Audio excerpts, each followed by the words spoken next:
صحیح بخاری حدیث نمبر 26۔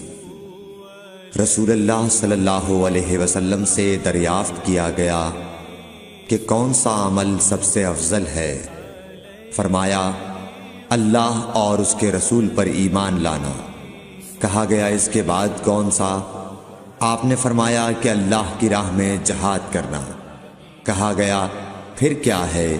آپ نے فرمایا حج مبرور۔ صحیح بخاری حدیث نمبر 27۔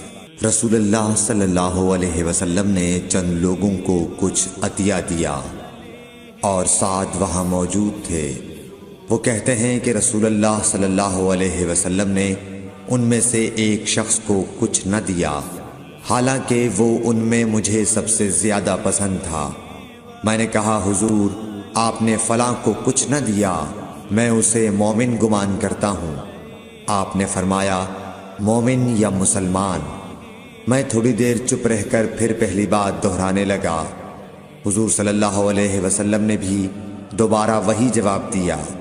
پھر آپ نے فرمایا کہ اے سعد، باوجود یہ کہ ایک شخص مجھے زیادہ عزیز ہے، پھر بھی میں اسے نظر انداز کر کے کسی اور دوسرے کو اس خوف کی وجہ سے یہ مال دیتا ہوں کہ وہ اپنی کمزوری کی وجہ سے اسلام سے پھر جائے اور اللہ اسے آگ میں اوندھا ڈال دے۔